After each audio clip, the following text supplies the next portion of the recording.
Hey, another video, and I am still typing the things that I had written in my diaries.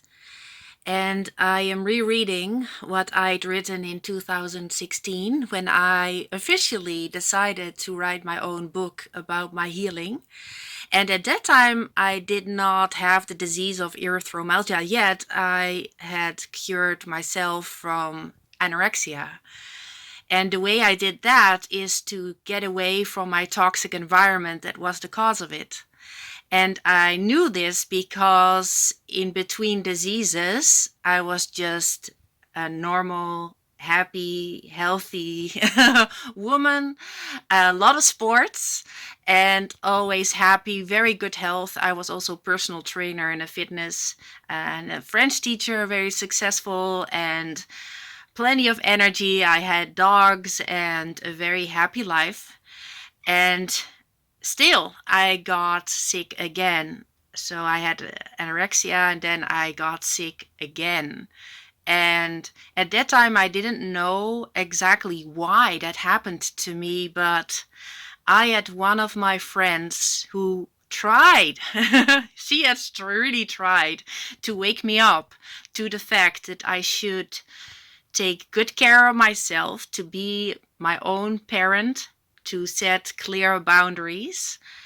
And I was not able to do that as a really true empath. I always was a people pleaser, trying to put everybody above myself.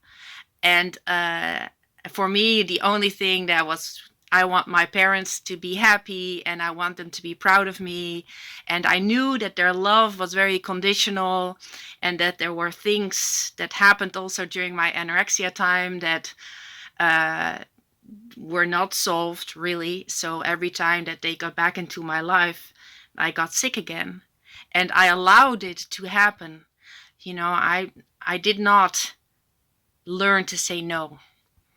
And in 2016, before I got sick again, I did somehow blame myself still for everything. And I thought that the world was better off without me.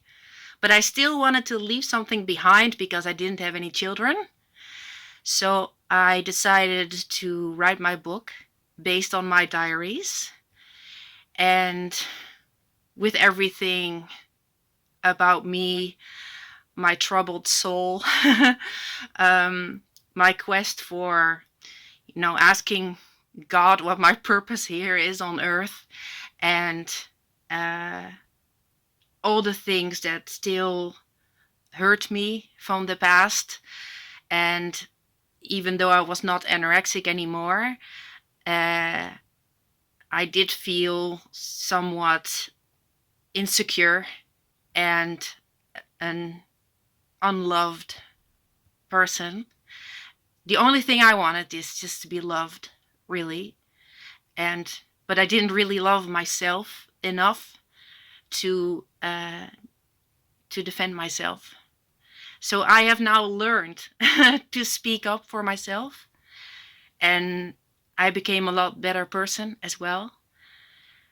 But rereading what I wrote in 2016 is a little bit troubling, but I think it's worth sharing with you. So it's a kind of a poem that I wrote. So the reader makes my book an art. Words alive when read aloud will make my own story start. It's all very real without a doubt. Ruling me out, the writer off stage. Learning about this life of mine without any shame, turning every page to accompany me in my decline. Wherever the readers might be, on the bus, at home, or even in bed, they will learn everything about me, even my thoughts I've never said, playing the melody of my troubled soul. As the sounds swell, pause, and melt away, with every passage asking its emotional toll, echoing in the reader's minds when set on play. The same refrain from this heart pounding, the rhythm of fear, guilt, and yet full of pride. But the readers know that all this is fading, and before the end, will know that I have died.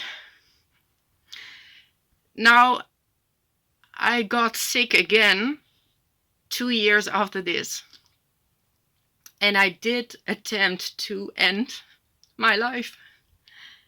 Reading this, I was lacking the self-worth, and I think it's very important when you heal from a disease, you have to make sure that you're not getting sick again. And when you don't really know the cause of the disease, then you're bound to make that same mistake again, and you might get sick again. It's so important in healing to get to the root cause of it and really work on it. And we cannot do it by ourselves. We all need God for this.